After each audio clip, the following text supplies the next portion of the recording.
viewers, welcome back to our YouTube channel.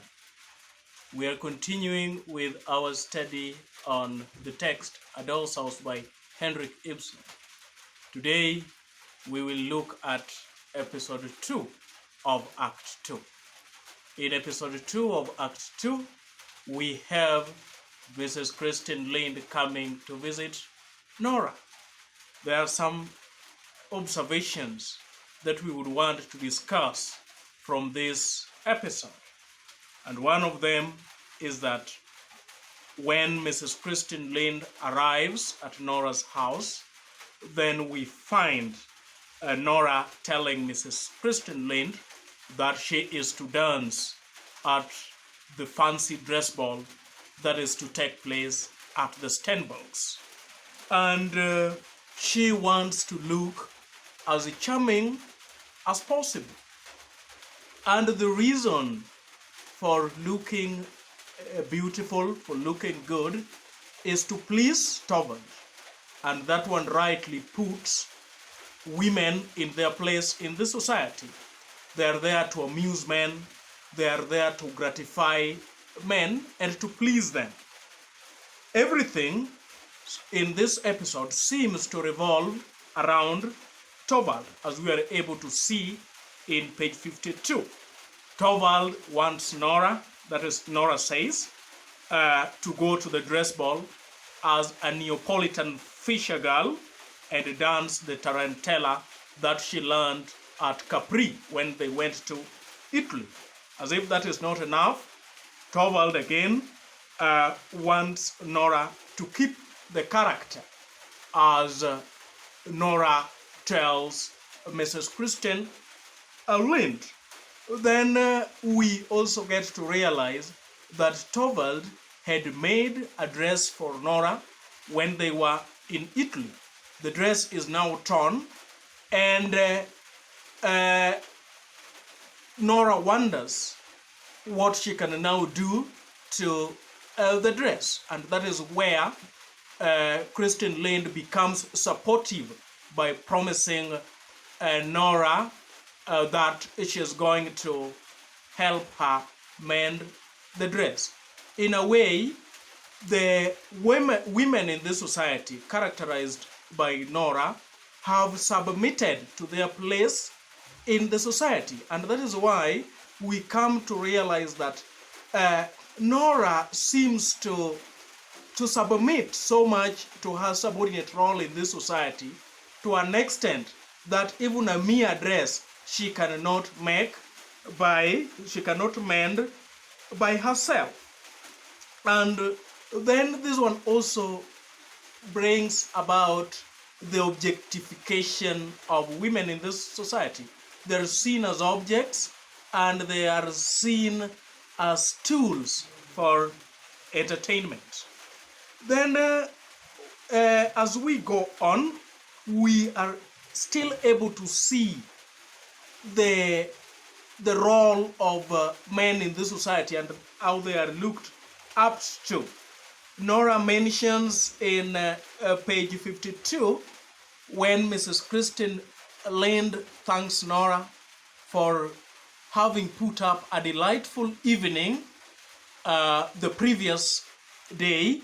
Nora states that it is Torvald to thank because Torvald always strives to make the house attractive and dainty.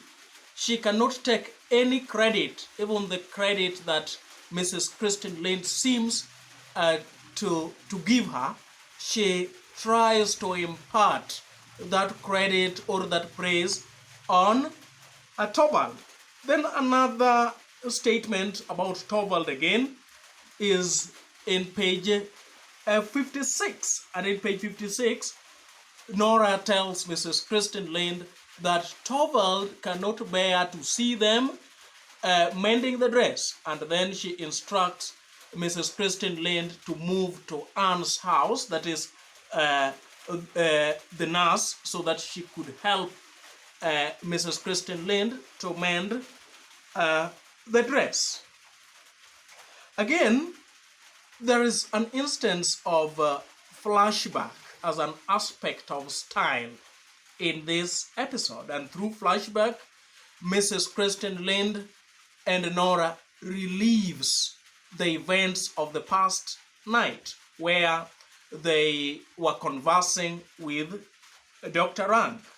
And Mrs. Linde keenly observes that Dr. Rank suffers from a dangerous disease. Mrs. Kristen Linde observed that Dr. Rank really was depressed, and she gets to ask Nora if Dr. Rank is always that way. And then there is a revelation about the behavior, the character, and the ailment that ails Dr. Rank. From Nora, we get to realize that Dr. Rank suffers from a dangerous disease, and that is the consumption of the spine, as Nora puts it. And Nora states that this disease must have been transmitted to Dr. Rank from his father, who committed all sorts of excesses. And that one we see in page 53. This comprehensive knowledge of Dr. Rank by Nora then drives Mrs. Kristen Linde to become inquisitive, trying to ask many questions in a bid to know the real Dr. Rank. As she tries to demystify Dr. Rank, there are some questions that she gets to ask. And such questions are: does Dr. Rank come here every day? Is he perfectly insincere? Is he the kind of man that is very anxious to make himself agreeable? And this she asks because the previous day Dr. Rank had told Mrs. Kristen Linde that he hears a lot about her. And then Mrs. Kristen Linde is left wondering because Torvald, the husband to Nora, mentioned that this could be the first time that she is hearing about the name Mrs. Kristen Linde. Mrs. Kristen Linde then goes on with her inquisitive nature, asking more questions. So how could Dr. Rank? Then there is an ellipsis as Nora seems to interrupt the conversation. She asks again, is Dr. Rank a man of means and has no one to provide for and comes here every day? So then Mrs. Kristen Linde remembers the statement that Nora had made earlier on during their past conversation the previous day, that in trying to repaying the loan, the 250 pounds loan that she used to take Torvald to the south, she has at times been at her wit's end. And she has always imagined that there is an old man somewhere who falls in love with her. Then the old man dies, and after the death of the old man, he leaves a will stating that all his wealth is to be paid to Nora, all in cash. So, in remembering the words of Nora, Mrs. Kristen Linde then assumes that it is Dr. Rank who must have lent Nora the money. And this is not true. There is an instance of dramatic irony.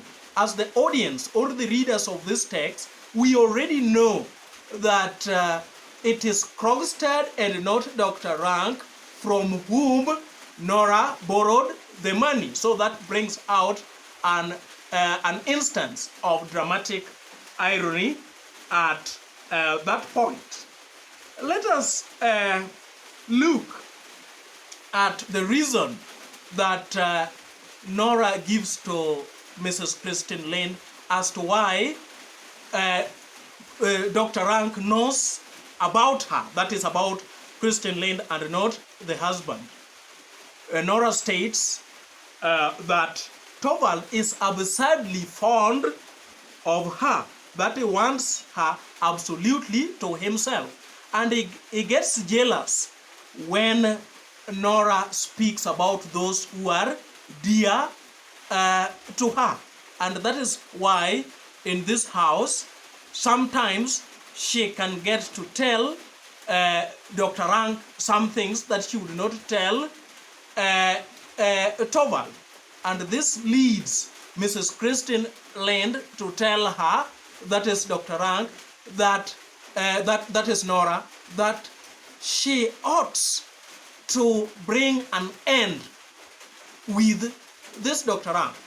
As Mrs. Christine Linde states that he is too much experience as compared to Nora. Again, Mrs. Linde also flashbacks. We also find that Nora confesses that she had borrowed the money behind her husband's back, and she promises Mrs. Christine Linde that she is going to bring an end to the issue of the loan with whoever she borrowed the money from. She promises Mrs. Christine Linde of that. And this one brings out her dishonesty, her deceitful nature. And in bringing out her deceitful nature, we are able to continue seeing the dishonesty of Nora. The episode then ends when Mrs. Christine Linde, who has been keen and observant throughout this episode, observes that there must have been something strange that occurred to Nora between the time they last met and at this point. And this one, as the audience in this text, or as the readers, we know that Krogstad visited Nora. And in visiting Nora, we saw Krogstad try to blackmail Nora by threatening to expose the secret about her borrowing the loan without the husband's consent, and again forging the father's signature in procuring this loan. And again, what must make Nora to behave in such a strange way is again their conversation that she had with Torvald. And in this conversation, Torvald made it clear that those who are guilty of moral corruption normally poison their home, and Nora seems to be guilty as child. And this is the strange thing that has happened to Nora. Mrs. Christine Linde does not know about it, but as the readers, we are aware of what has taken place. And really, when Nora ushers in Torvald Helmer, then Mrs. Christine Linde tells Nora that she will only leave the Helmers when she has had it out with Nora, and she has gone to the roots of what might have taken place when she was not there. And this one, viewers, brings us to the end of this episode. Remember to subscribe to this channel to be notified on our upcoming videos.